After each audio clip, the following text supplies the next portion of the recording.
Bienvenue à tout le monde. Je crois que je vais parler en français et en anglais. Je ne suis pas trop à l'aise en anglais, alors on va faire les deux. À moins que tout le monde parle français. Non? No one speaks French? Une classe en français, ça serait bien. On va faire en français. Très bien. Peut-être que vous pouvez vous avancer un petit peu. On se sent un peu... Voilà, ce sera plus convivial. Voilà. C'est le Bhagavatam en français, ça? Ah oui, vous pouvez me le donner en français, s'il vous plaît? One, two. Ah, c'est lequel? Chant numéro 1. Ah, on est au chant. Oui. Peut-être qu'on peut trouver quelqu'un pour faire la traduction, parce qu'il y a des gens qui ne parlent pas français. Non, ben, je vais faire, dans ce cas, je peux faire en bilingue. Au moins, de temps en temps, on fera in English. Je ne me sens pas de faire la traduction. D'accord.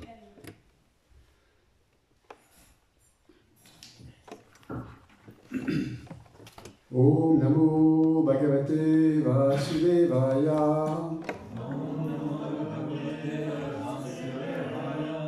Om Namo Bhagavate Vasudevaya. Namo Bhagavate Vasudevaya.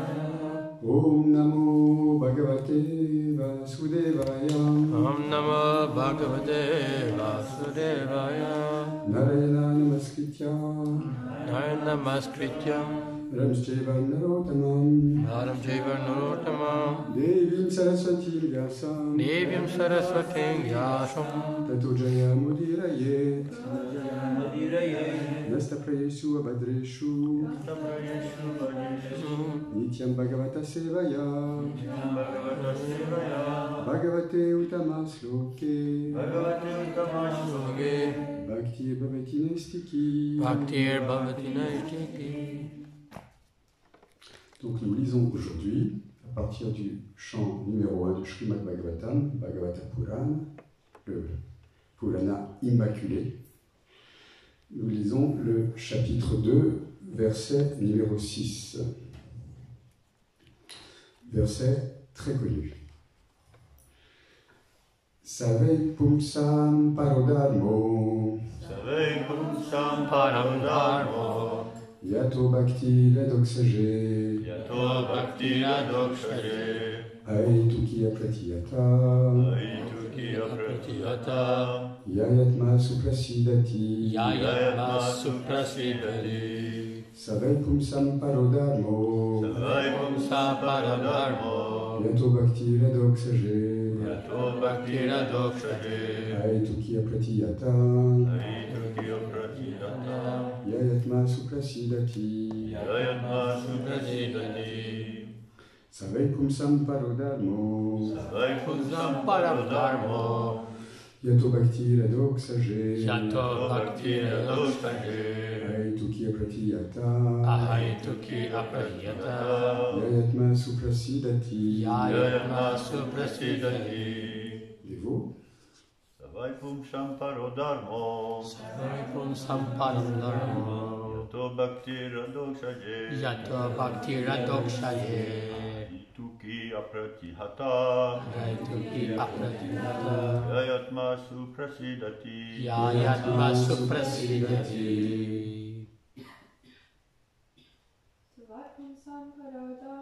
Savai Pumsam Parodharmo. Yato Bhakti Radoksaje. Aituki apratihata. Yayatma suprasidati. Savai Savai Pumsam Parodharmo.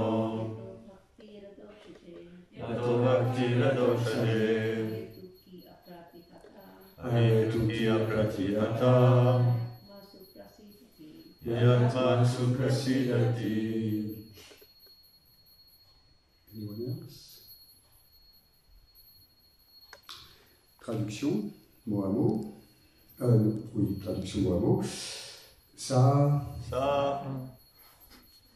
that, cela, Sola. veille, certes, certainly. Pumsam, pour l'humanité, for all humanity. l'humanité. unité of all humanity.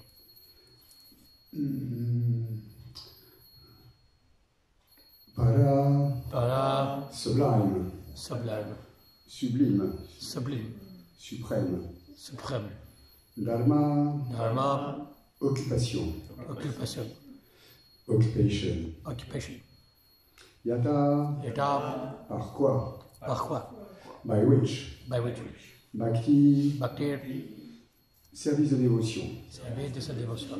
devotional service. Devotional service. Adoxagé, Adoxagé, à la transcendance, à la transcendance. to the transcendence. Unto the transcendence. Aetuki, Aituki, immotivé, immotivé. causeless. Causeless. Apratiyata, Apradiyata, ininterrompu, ininterrompu, unbroken. unbroken. Yaya, Yaya, par quoi? par quoi? By which? By which? Atma, Atma, l'âme, l'arme, suprashidati, suprasthidati, pleinement satisfaite, Pleinement satisfait. satisfied, completely satisfied. completely satisfied. Traduction par sa divine grâce et ses Bhaktivedanta Swami Srila Prabhupada. L'occupation suprême, pour l'homme, est celle qui le conduit à servir l'absolu Seigneur avec amour et dévotion. Quant à ce service de dévotion, il doit, pour combler l'âme, se faire ininterrompu et immotivé. The supreme occupation, Dharma, for all humanity is that by which man can attain to loving devotional service and to the transcendent Lord. Such devotional service must be unmotivated and uninterrupted to completely satisfy the self. Teneur est porté par sa divine grâce Srila Prabhupada. Dans ce verset, Srila Sutta Goswami répond à la première question des sages de Naimisharanya. Ceux-ci l'avaient prié de présenter l'ensemble des écritures révélées, réduites à leur essence, de façon que les âmes déchues qui forment la masse des hommes puissent facilement y accéder. Les Védas indiquent deux voies de l'action pour l'homme. L'une inférieure, qu'on appelle Pavritri Marga, ou la voie de la satisfaction des sens, et l'autre, supérieure, qui prend le nom de Nivriti Marga, ou la voie du renoncement, du sacrifice pour la cause suprême. L'existence matérielle représente pour l'être vivant une condition morbide, car il est fait pour la vie spirituelle, dite Brahmaputta, qui est toute d'éternité, de connaissance et de félicité. L'existence matérielle, d'autre part, n'est qu'éphémère, illusoire, et fertile en souffrance. On n'y trouve pas le bonheur, mais seulement le vain effort d'échapper à tous ces tourments. Et ce qu'on appelle le bonheur n'est que la cessation momentanée de la souffrance. Aussi, dit-on de la voie des plaisirs matériels, temporaires, misérables et illusoires, dit-on de la voie des plaisirs temporaires, matériels, misérables et illusoires, qu'elle est inférieure, alors que la voie du service de dévotion offert au Seigneur suprême, et qui mène à la vie éternelle, toute de connaissance et de félicité, est certes la voie supérieure, la voie de l'occupation suprême. In this statement, Srila Sutta Goswami answers the first question of the sages of Naimisharanya. The sages asked him to summarize the whole range of revealed scriptures and present the most ancient part of that to that fallen people, or the people in general, might easily take it up. The Vedas prescribe two different types of occupation for the human being. One is called Pavriti Marga, or the path of sense enjoyment, and the other is called the Nivriti Marga, or the path of renunciation. The path of enjoyment is inferior, and the path of sacrifice for the supreme cause is superior. The material existence of the living being, the diseased condition of actual life. Actual life is spiritual existence, or Brahmaputta existence, where life is eternal, blissful, and full of knowledge. Material existence is temporary, illusory, and full of miseries. There is no happiness at all. There is just the futile attempt to get rid of the miseries, and temporary cessation of misery is falsely called happiness. Therefore, the path of progressive material enjoyment, which is temporary, miserable, and illusory, is inferior. But devotional service to the Supreme Lord, which leads one to eternal blissful and all-conditioned life, is called the superior quality of occupation. This is sometimes polluted when mixed with the inferior quality. For example, adoption of devotional service for material gain is certainly an obstruction to the progressive path of renunciation. Renunciation or abnegation for ultimate good is certainly a better occupation than enjoyment in the diseased condition of life. Such enjoyment only aggravates the symptoms of disease and increases its duration. Therefore, devotional service to the Lord must be pure in quality, that is to say, without the least desire for material enjoyment. One should therefore accept the superior quality of occupation in the form of the devotional service for the Lord, without any touch of unnecessary desire, fruitive action, and philosophical speculation. This alone can lead one in perpetual solace in his service. Que nous acceptions. Il arrive toutefois qu'à cette occupation suprême se mêlent des événements d'ordre inférieur qui la souillent, la perturbent. Si par exemple on adopte le service de dévotion en vue d'en retirer des bienfaits matériels, on crée certes un obstacle au développement progressif du renoncement, de l'abnégation pour le bienfait ultime, qui est sans contredit supérieur au plaisir que procure la condition matérielle morbide. Ce genre de plaisir ne peut en effet qu'aggraver le malaise tout en prolongeant sa durée. Il est donc nécessaire que le service de dévotion offert au Seigneur soit pur, c'est-à-dire libre du moindre désir de jouissance matérielle. Ainsi, chacun devrait emprunter la voie supérieure, celle du service de dévotion pur, affranchi de tout désir futile, de toute action intéressée, de toute spéculation intellectuelle, car c'est ainsi et seulement qu'on y trouvera la voie de l'éternel contentement. Nous avons ici choisi de traduire le mot dharma par occupation, car la racine en indique ce qui soutient notre existence. Or, le soutien de l'existence est obtenu en coordonnant les activités de l'être selon la relation autour duquel gravitent tous les êtres. Parmi tous les êtres, parmi toutes les formes éternelles, il est l'infiniment fascinant. Chaque être possède une forme éternelle sur le plan spirituel. Et Krishna est pour tous l'éternel objet d'attraction. Krishna est le tout complet et tout fait partie intégrante de sa personne. La partie sert le tout et le tout accepte ce service. Telle est la relation qui unit tous les êtres à Krishna. Relation spirituelle, absolue, distincte de toute celle qu'il nous est donné de connaître au niveau matériel. Cette union par le service constitue en fait la forme de relation la plus plaisante et la plus profonde au niveau spirituel, comme on le réalise au fur et à mesure du progrès dans la dévotion. Tous, même à l'état conditionné, au cœur de l'existence matérielle, devraient s'engager dans le service d'amour sublime du Seigneur, trouvant ainsi, peu à peu, le vrai sens de la satisfaction totale.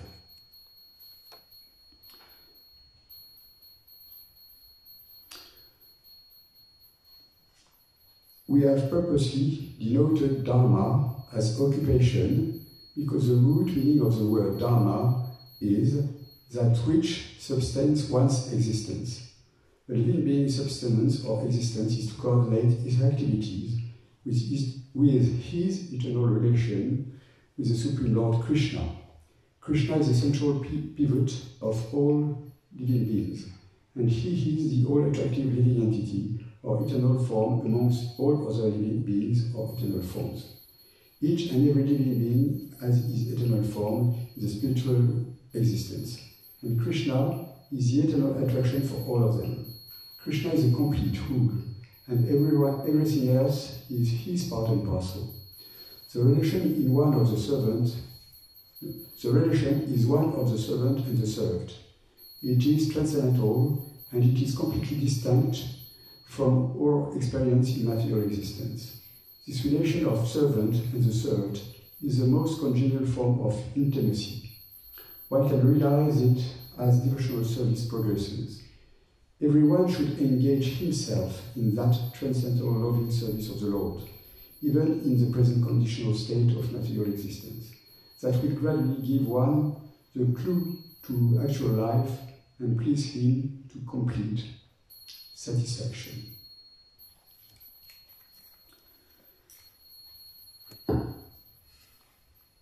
Om Agyana Tidandasya, Gyana Gyana Shakaya, Saksusunutam Gyana Tasma Shri Gurave Namaha. Sri Chaitanya Manobhistam Stapita Minagotale, Svayam Rupakadamayam Dayati Sapatantikam. E Krishna Karuna Sindhu, Dina Bando Jagatpati, Gopesha Gopika Kanta, Radha Kanta Namasute, Tapta Kachana Gaurangi, Radhe Brinda Vanshari, Prishavanu Sute Devi, Pranamami Haripriya, Vanshakalpa Tarupyasya, Kripa Sindhubhya Vacha, Patitanam Pavanabhyo, Vaishnavabhyo, Namo Namaha. Jai Sri Krishna Chaitanya, Prabhu Nityananda, Shri Advaita Gadadhara, Srivasadi Gaura Bhaktavinda. Hare Krishna, Krishna Krishna, Hare Hare, Hare Rama, Rama Rama, Hare Hare. Shri Prabhupada Patita Pavan Ki Jai.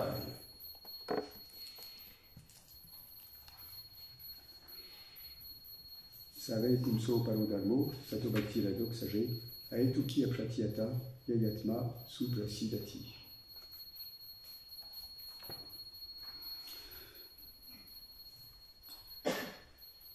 Donc, ici, nous avons un verset sublime du Srimad Bhagavatam, de ce premier chant, qui en fait est directement en connexion avec l'histoire du Mahabharata. Ce premier chant du Srimad Bhagavatam, il est en fait une continuité de l'histoire du Mahabharata. Il en donne la conclusion en réalité. So we have here a sublime verse of the Srimad Bhagavatam, which actually is a continuation of the whole Mahabharata story. This first canto of Srimad Bhagavatam is actually the continuation of the history of Mahabharata and all its events. Et Srila Prabhupada, il nous indique que pour la prédication et pour notre culture personnelle, il est essentiel de lire encore et encore et encore et de maîtriser à la fois la Bhagavad Gita et ce premier chant du Srimad Bhagavatam. And Srila Prabhupada says that for preaching and for the sake of our personal enlightenment, we should always read and read and read again the whole Bhagavad Gita and Srimad Bhagavatam first canto. And inside this first canto, this second chapter is especially relevant for our elevation in spiritual life. Et à l'intérieur du Srimad Bhagavatam, ce deuxième chapitre est particulièrement propre à nous élever sur le plan spirituel. Comme cela est expliqué par Srila Prabhupada dès le début de la teneur portée, ici, Krishna répond à la première des... Enfin, pas Krishna, c'est plutôt son pur dévot, Sutta Goswami, qui était sur le Vyasasana. Sutta Goswami répond aux sages de Naimisharanya en répondant à leur première question qui a été posée par Sonaka Rishi, qui est le leader, le chef des sages qui sont assemblés dans le lieu saint de Naimisharanya pour accomplir un sacrifice qui doit durer 10 000 ans. So, in this right at the beginning of this purport by Srila Prabhupada, it is explained that Sutta Goswami is actually giving the answer to the very first of the 6 questions which have been given or put by the sages of Naimisharanya. Les sages de Naimisharanya, ils sont assemblés donc pour accomplir ce grand sacrifice tout au début de l'âge de Kali, car ils sont concernés pour accomplir le bien, pour donner le bien à l'humanité tout entière. Le sacrifice, en fait, c'est un sacrifice de Shastra, qui est un sacrifice de questions et de réponses à propos des shastras. So the sages here in Naimisharanya are very much concerned about the welfare of all humanity, and therefore they are starting a big sacrifice at the beginning of the age of Kali in order to give some illumination, to give some shelter to the fallen souls of the age of Kali and try to give answers to the questions which are raised right at the beginning of the age of Kali. Rappelons rapidement, ou pas rapidement, les 6 questions dont il s'agit. Donc, la première des questions que Sutta Goswami reçoit de la part de Sonakar Rishi, c'est tout d'abord, quel est le but de la vie humaine? La deuxième des questions que posent les sages de Naimisharanya, c'est quelle est l'essence de toutes les écritures védiques, de toutes les écritures révélées. La troisième question que posent les sages de Naimisharanya, c'est comment et pourquoi Sri Krishna, Dieu, la personne suprême, est-il apparu sur cette planète, Bhumi? Et quels sont les divertissements du Seigneur liés à la création de l'univers? Ensuite, les sages de Naimisharanya posent une question relative au divertissement de Krishna sous la forme de ses différents avatars. Et quelles sont les manifestations des avatars et quelles sont leurs activités, leurs lilas, leurs divertissements sublimes et merveilleux. Et enfin, la dernière question que posent les sages de Naimisharanya, les grands sages, pour le bien de l'humanité tout entière, c'est où sont donc les principes de la religion, où sont-ils partis depuis que Dieu, Krishna, la personne suprême, a quitté ce monde matériel temporaire pour retourner dans son royaume éternel à Krishnaloka. So the 6 questions of the sages of Naimisharanya are as follows. First of all, the first question put is, what is the ultimate goal of human life? First of all. The second question is, what is the essence of the revealed scriptures, the Vedic scriptures? Number 3, why has God, Lord Krishna, appeared on this planet as the son of Vasudeva and Devaki? For what reason? Number 4, what are the pastimes, the Lord's pastimes, in relation with the creation of the universe? Number 5, what are the pastimes and activities of the incarnations of the Lord as the avatars? And number 6, where have gone the principles of religions as Lord Krishna has disappeared from our sight right at the age of Dwapara and at the beginning of this age of Kali. Donc voici les 6 questions qui sont posées, qui sont, rappelons-le une fois encore, pour le bien-être de l'humanité tout entière.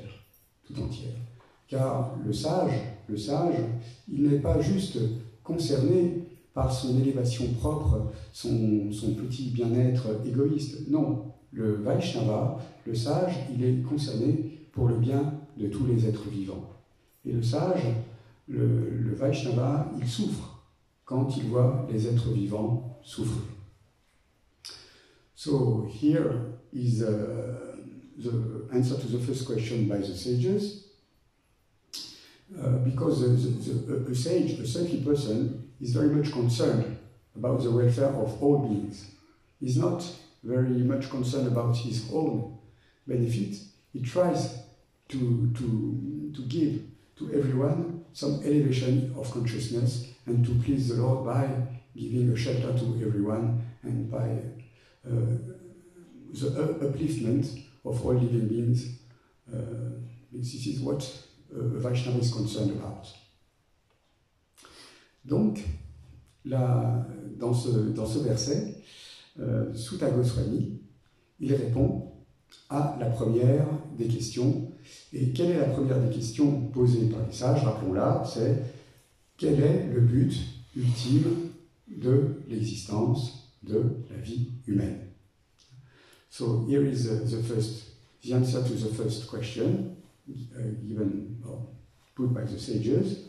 What is the ultimate goal of life for all human beings? And here, the answer is really clear. La réponse est particulièrement claire. Hein. Et la réponse est la suivante. Donc, l'occupation suprême, le dharma pour l'humanité tout entière, est l'activité de service dévotionnel envers Dieu, la personne suprême, la bhakti. Un tel service de dévotion doit être immotivé et sans interruption aucune pour complètement satisfaire l'être. So the answer is quite clear, immediate. The answer to the question, what is the ultimate goal of human life is, the answer is given by the sloka. The supreme occupation dharma for all humanity is that by which man can attain to loving devotional service unto the transcendental Lord, bhakti. Such devotional loving service must be unmotivated and uninterrupted to completely satisfy the self. Donc, il y a donc deux caractéristiques. Le service de dévotion doit être complètement immotivé et complètement ininterrompu. Et seulement ainsi, il pourra combler complètement l'être. So here, the devotional service must be absolutely unmotivated and uninterrupted in order to completely satisfy the self. Can you clarify immotivated? So, on va élaborer à partir du sujet. We are going to elaborate about the idea of unmotivated, which is not that easy, of course. En fait, Shri Krishna, Dieu la personne suprême, il a terminé la Bhagavad Gita en nous donnant deux instructions fondamentales qu'en fait déjà il a données de façon aussi d'une autre façon dans la Bhagavad Gita elle-même. Et les deux instructions, c'est Mad Mana Bhava Mad Bhakto, Mam Yaji Mam Namaskuru, Mam Evesyasi Satyante, Pratijale Priyosime. Salva Dharma Paijaja, Mam Ekam Charanjaja, Ham Fam Salva Papipyo, Mucheshemi Ma Suchar. Deviens mon dévot, rends-moi ton hommage, accomplis le service. Je te donne cette instruction car tu es mon ami très cher. Abandonne toute forme de religion et abandonne-toi simplement à moi. De toutes les suites de tes fautes, je t'affranchirai. Sois sans crainte, Arjuna. Sois sans crainte. So, just surrender unto me and become my devotee. Pay your obeisance to me, serve me. Abandon all varieties of religion and just surrender unto me. I will deliver you from all sinful reactions. Do not fear. Arjuna. Arjuna, qui est le compagnon fidèle de Sri Krishna. Et en fait, Sri Krishna lui-même, juste au milieu de la Bhagavad Gita, à la fin du chapitre 9 de la Bhagavad Gita, il a déjà donné l'instruction à Arjuna, Man Mana Bhava Bhad Bhakto Mam Yaji Mam Namaskuru, au plein milieu de la Bhagavad Gita.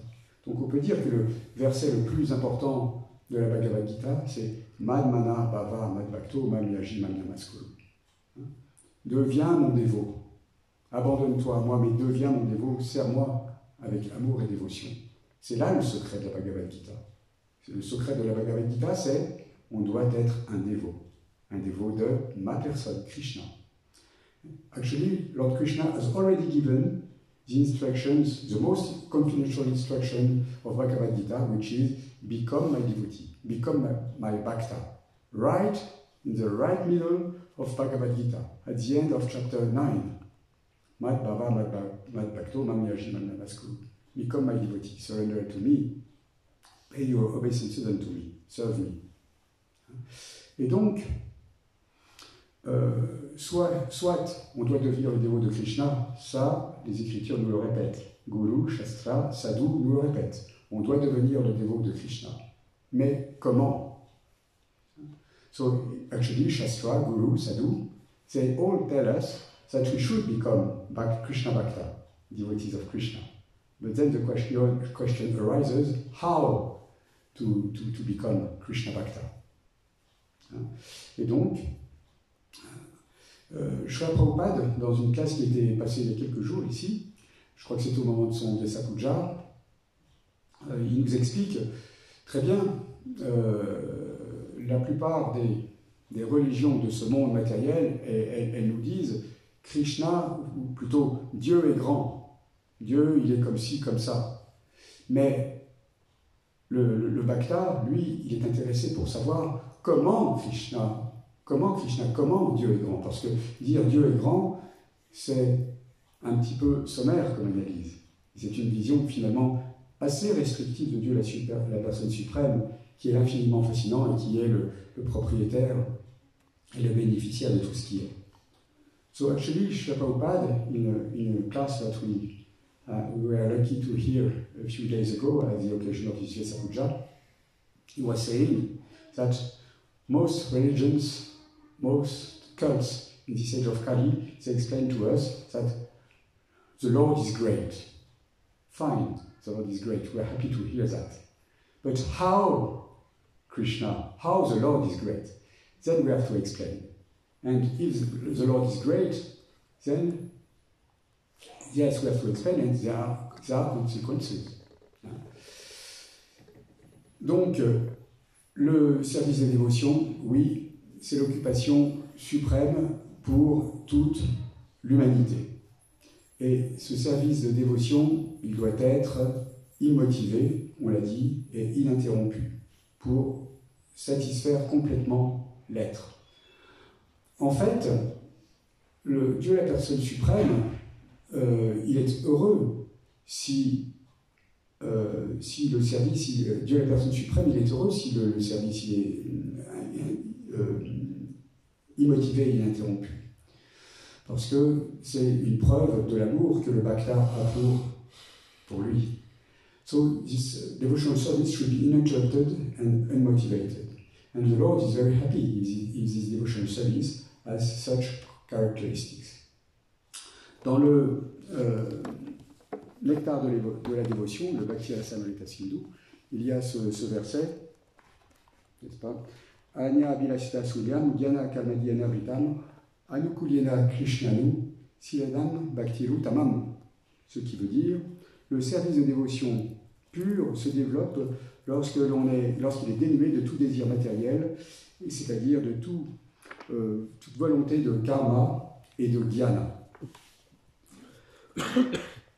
So, Bhakti Rasamrita Sindhu explains Anyabilasita Sunyam, Dhyana Karmadhyana Vritam, Anukulyena Krishnanu, Silanam Bhaktir Uttamam. When first class devotional service develops, one must be devoid of all material desires, knowledge obtained by monistic philosophy and fruitive action. The devotee must constantly serve Krishna favorably as Krishna desires. Donc, la première caractéristique, dit-on, c'est le service immotivé. Alors, immotivé, c'est pas facile. Comment imaginer un service de dévotion immotivé?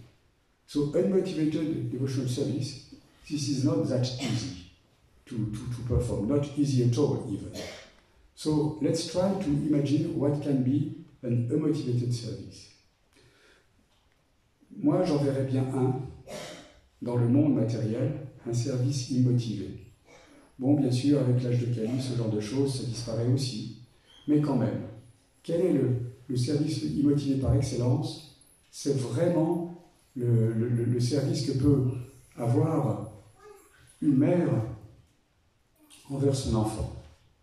L'enfant, il est petit, il crie en pleine nuit, il faut se réveiller 4 fois, 5 fois, 6 fois, 10 fois la nuit, et pourtant, de façon immotivée, même si on a envie de dormir, on se réveille, on le prend dans les bras, on le chouchoute, on lui donne du lait, et ainsi de suite. On est toujours concerné par l'enfant. Dès qu'il a faim, on se précipite pour lui donner à manger. Dès qu'il est malheureux, on essaie de savoir pourquoi. Dès qu'il est malade, on se précipite, quelle que soit l'heure du jour ou de la nuit, pour l'emmener à l'hôpital, etc., ou chez le médecin. So we try to find an example in the material world what is unmotivated. And we can find an example by the love, which can be applied by parents, mother especially, to the little one. The little one, he doesn't want to sleep sometimes, and he's sick. He's feeling bad. He's not feeling well, and he's hungry. He cries or whatever, and the parents, whatever day or night, whatever the condition of day and night, they will wake up, although they want to sleep, and they will take care of the little one.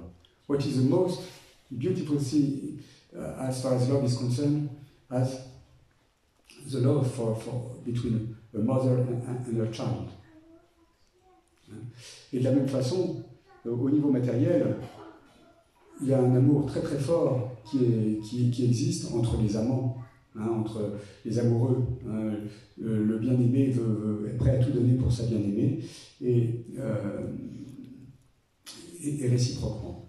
Also in the material life also, there is the example of the beloved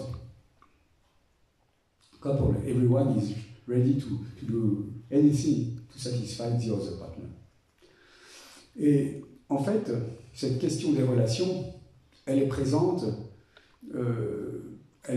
par Srila Prabhupada dès le début de son explication de la Bhagavad Gita.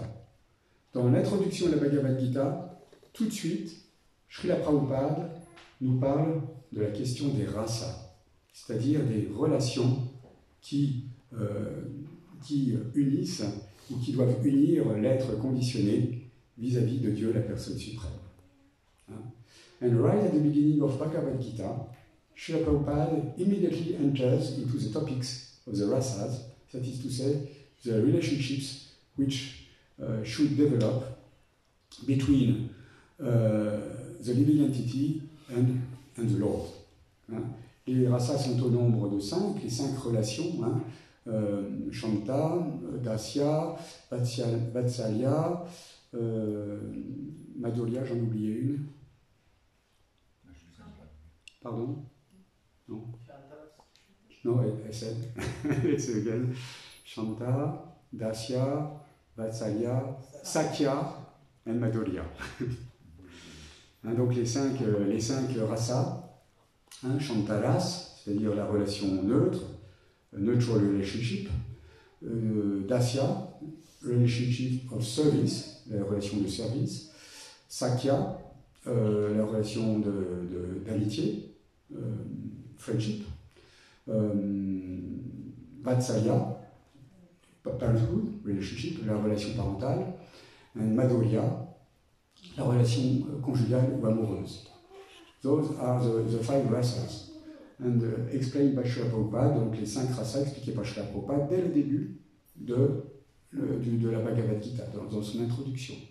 Donc le but du service de dévotion, le but ultime, le but cependant confidentiel pour la masse des gens, c'est de développer une relation intime avec Krishna, quelle que soit cette relation. Elle appartient à l'une de ces 5 rasas, de ces 5 relations principales. So, the ultimate goal, and at the same time the confidential goal of devotional service, is to develop one of these 5 rasas, explained by Srila Prabhupada at the beginning of Bhagavad Gita.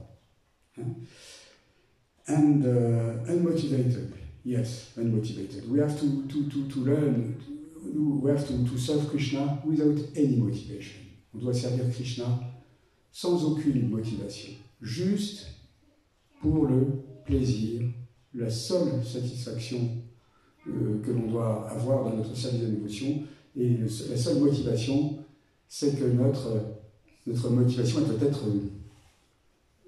que nous ne devons pas avoir de motivation, si on peut dire, dans le service de dévotion. Our first motivation for devotional service should be that we should not be a motivation for the accomplishment of devotional service. Not unmotivated, it's not easy. It's not easy, but when you are in the fire of devotional service, it happens. It happens. Bien sûr, c'est pas facile. Bien sûr, c'est pas facile. Mais dès l'instant où on est dans le feu du service de dévotion, cela arrive. Et un des exemples de service de dévotion où vraiment on peut se concentrer de façon absolument intense et où on est dans une certaine mesure dans une forme de service de dévotion immotivé, c'est lorsque l'on est bon, évidemment, il y a toutes sortes de services de dévotion immotivés, bien sûr. Mais une forme particulière, qui est particulièrement ressentie par ceux qui l'accomplissent, c'est le pujari sur l'autel. Le pujari sur l'autel, il est vraiment attentif à servir Krishna dans les moindres détails, en faisant attention à ce que l'assiette soit placée bien au milieu de la table lorsqu'on sert le boga pour Krishna, à ce que l'on fasse l'offrande du boga de la façon qui convient, avec toutes les prières qui font plaisir à Krishna. On accomplit le puja, l'arti également de la façon la plus appropriée pour le service du Seigneur. On habille le Seigneur de la façon appropriée. Moi, je me souviens quand j'ai appris le puja ici à la Nouvelle Mayapur, sur les petites mourtis de Gauranitai, mon frère en Dieu qui m'avait expliqué ça, qui est Gadadhar Priya Prabhu, il m'avait expliqué, tu comprends, Baba Sindhu, quand tu habilles les petites mourtis, tu dois faire très attention, quand tu leur mets les vêtements, de surtout pas, en utilisant les épingles, de ne pas les piquer, parce que ça c'est une grave offense. Et puis quand tu fais le bain des mourtis le matin sur l'autel, surtout tu ne dois pas tremper tes ongles dans le bain des mourtis, parce que les ongles c'est contaminé. Et tu ne peux pas quand même faire le bain de Krishna en donnant à Krishna de l'eau si elle est contaminée. So there are two, among many other forms of devotional service, two are really strong as intensity, as far as intensity is concerned. I think first of all of the puja that you may perform as a pujari on the altar. And as a pujari on the altar, you have to be very, very, very careful to please the Lord in all details. How you perform the artik, how you offer the boga to Krishna by putting the plates in such a manner, or to say the relevant prayers for the pleasure of the Lord. And I remember when I learned the art of puja, actually in New Mayapur, years ago, my god brother and good friend Gadadhar Priya Prabhu explaining to me how to bath the little Gauranitai, which are no longer here actually, unfortunately. He explained to me, you see, Baba Sindhu, when you give the bath to Gauranitai, you should not put your nails in the water, because nails are contaminated. And if you put the nails in the bath for Gauranitai, it is an offense. And also, he explained to me, when you put the clothes for Gauranitai, you should be very careful when using needles, because needles, they can pick the wonderful body of the Lord, and it is very unpleasant to him, and this is an offense as well. Donc, on doit être extrêmement attentif. Et le puja, c'est une forme de service immotivé parce qu'on est vraiment on doit être particulièrement attentif. Et évidemment, une forme de service de dévotion immotivé, c'est aussi évidemment la distribution des livres pour le plaisir du maître spirituel, Srila Prabhupada, du gourou, et pour le plaisir ultime de Sri Krishna, de la personne suprême. C'est pas facile de distribuer les livres. C'est pas facile. Parfois, le temps est beau, en quelque sorte, tout va bien, on est en bonne forme, on a pris son bon prashadam, on a bien dormi, tout va bien en quelque sorte. Mais d'autres jours, il neige, il fait froid, il pleut, il fait trop chaud, éventuellement on n'a pas bien dormi, on n'a pas pris de prashadam, on s'est disputé avec un de nos frères ou sœurs en Dieu, on n'est pas trop en forme, et là malgré tout, quelles que soient les turbulences du mental, il faut sortir pour distribuer les livres pour le plaisir de Srila Prabhupada. Because it's not that easy to, all those who perform Sankirtan, book distribution, they know. Sometimes the weather is nice, we are happy, we have had a good sleep, we have taken nice prashadam, and but other times it's in winter, it's raining, it's snowing, the weather is cold, or we haven't slept enough, we didn't have prashad, or we had an argument with one of our friends, so our mind is a little disturbed.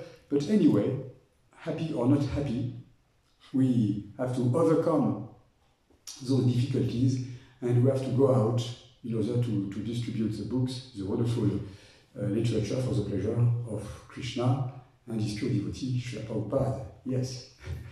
So, by the association of devotees,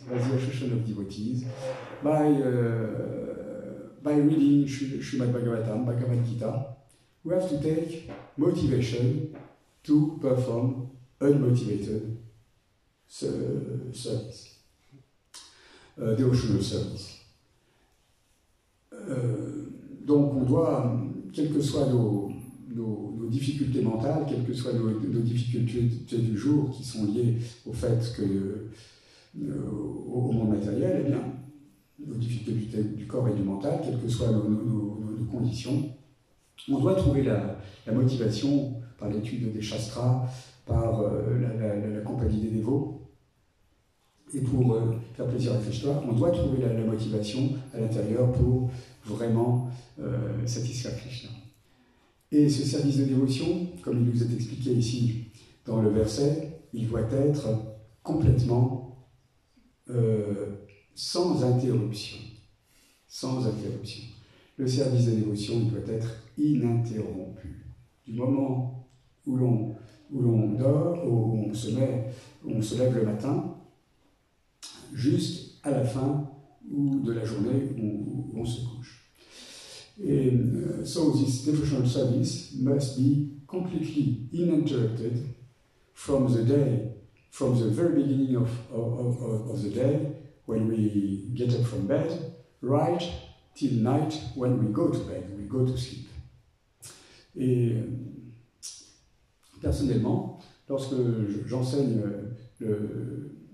la conscience de Krishna aux toutes jeunes personnes qui joignent un ashram, bien moi je leur explique, suivant les directives de la personne Rohini Nandan Prabhu, disciple aîné de Srila Prabhupada, qui m'a enseigné le Bhakta programme en Angleterre.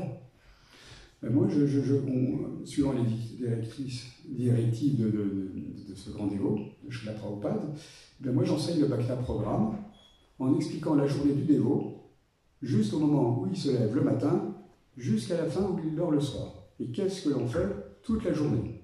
Alors on se lève, on présente son hommage pour commencer la journée à Srila Prabhupada. Et voilà, on présente son hommage à chaque fois que l'on voit un dévot inné, ou même quel que soit le dévot. On nous expliquait au Bhakta programme qu'une des meilleures façons de faire plaisir à Krishna, c'est de présenter son hommage à chaque fois que l'on voit un dévot, qu'il soit aîné ou junior. Et en tant que nouveau dévot, on nous expliquait que dès le matin, dès qu'on voit un dévot, pouf, on présente son hommage. Et ça, je trouve que c'est une coutume qui, malheureusement, a tendance à se perdre dans ce mouvement, et si on peut la restaurer, je pense que tout le monde en sera beaucoup plus heureux. Soit dit en passant.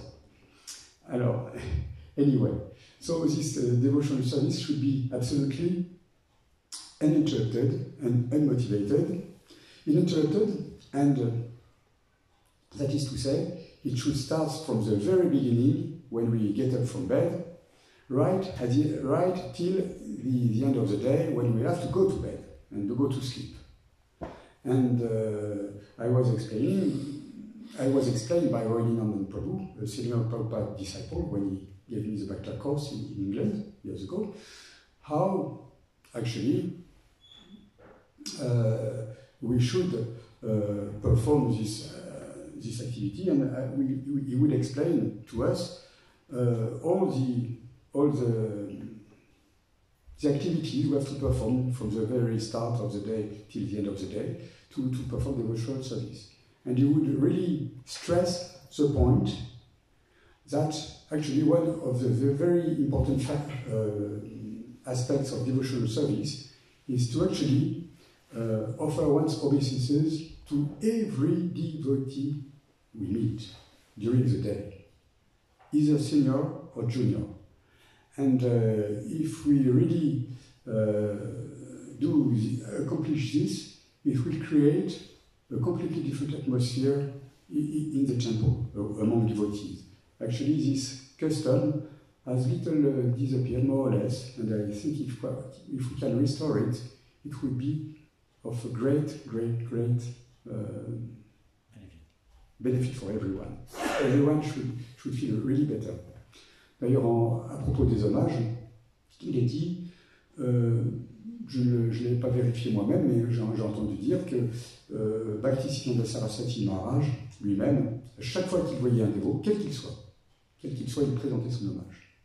Alors que théoriquement, le sannyasi en général et le maître spirituel en particulier, il n'est pas forcément obligé de présenter son hommage, il est supposé recevoir l'hommage des dévots juniors. Voilà. Et and I heard, I didn't check, but I heard, and it seems relevant, that actually Bhaktisiddhanta Saraswati Goswami Maharaj, or Srila Prabhupada's Gurudev, actually, each time he would meet a devotee, immediately, either senior or junior, he would offer obeisances. And even the junior devotees, they will feel a little bad because the senior devotee, especially a guru or a sannyas, is not supposed to offer obeisances to anyone, but actually to receive obeisances from juniors. Anyway, pour terminer, je voudrais partager avec vous, parce qu'évidemment, on pourrait élaborer sur le service de dévotion pendant des heures et des heures. Et en fait, tout le Srimad Bhagavatam, il élabore à partir du service de dévotion. Donc, pratiquement, de la même façon que Bhaktisiddhanta Saraswati Maharaj, pour parler de lui de nouveau, il a pendant un mois à Dhaka, en Inde, fait une classe juste sur le premier chant, le premier verset, hein, du Srimad Bhagavatam. Pendant tout un mois, il a fait une classe sur ce premier chant, premier verset. De la même façon, on pourrait pratiquement, on peut dire, faire une classe aussi quasiment tous les matins sur ce verset que nous avons aujourd'hui. Savei pumsam parodharmo yato bhakti doxage aetuki apratiyata yayatma suprasidati. So, in the same way that Bhaktisiddhanta Saraswati Goswami Maharaj, he had given a class for 1 month altogether, every day on the same verse. This is the first verse of Srimad Bhagavatam, Om Namo Bhagavate Vasudevaya, Janmani Yashiyato.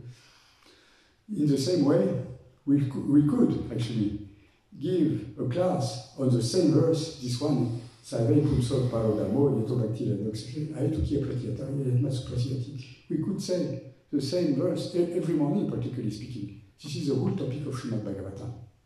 But anyway, just to end up, I would like to share with you a wonderful prayer by Bhaktivinoda Thakur, which Krishna has given to me this morning.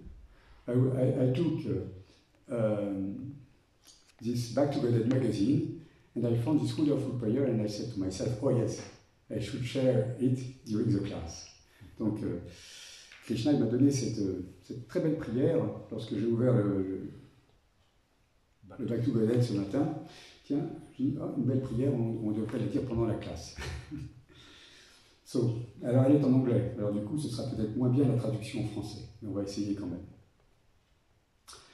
Mon Seigneur, j'offre la prière suivante à tes pieds par Exolotus. Donc c'est une prière de Bhaktivinoda Thakur, hein, qui est tirée de Gita Bali, Shikshastatam, chant numéro 4, par Bhaktivinoda Thakur.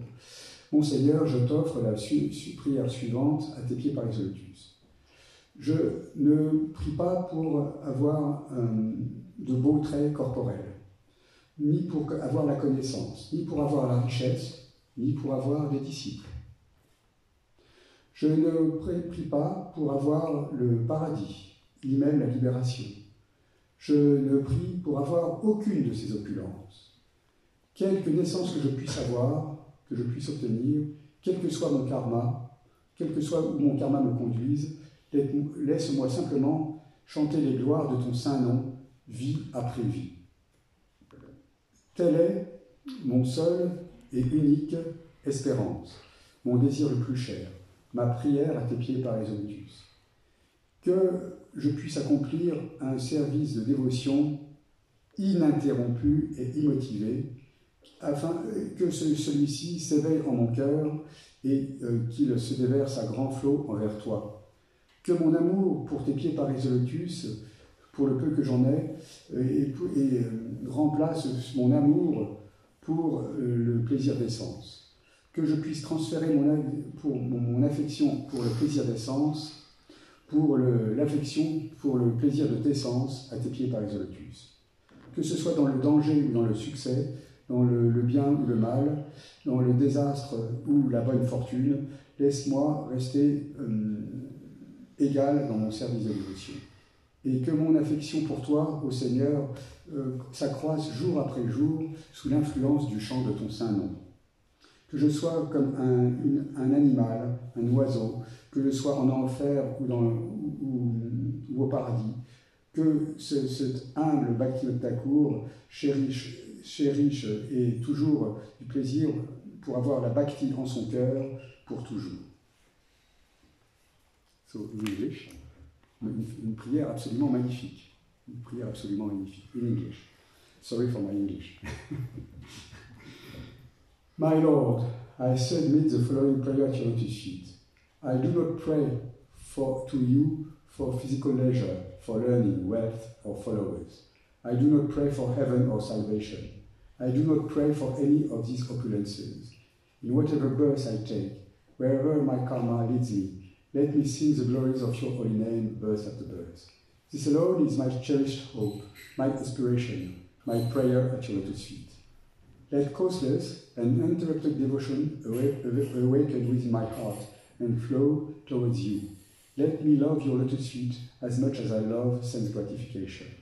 Transfer my affection from the objects of the senses to your lotus feet. In danger of success, good fortune or disaster, let me remain in equipoise, and let my affection for you increase day after day by the influence of the holy name. Whether I live as bird or beast, in heaven or in hell, let the humble Bhakti Node always cherish Bhakti in his heart of hearts. Et pour conclure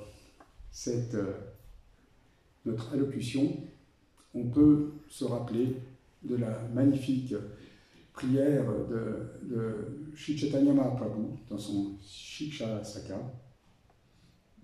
Alors voilà que je m'en souviens plus non plus, décidément, dans l'âge de Kali. Askiyava pada rata pinastulam adashanam hata karotuva yata tata va vidatulam pato mad pranastu sa evanapara. Krishna demeure toujours mon unique Seigneur.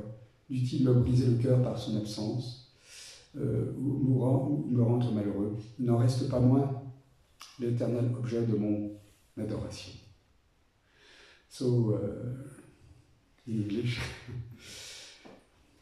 Krishna will always be my Lord, although he is absent, or although he is with me.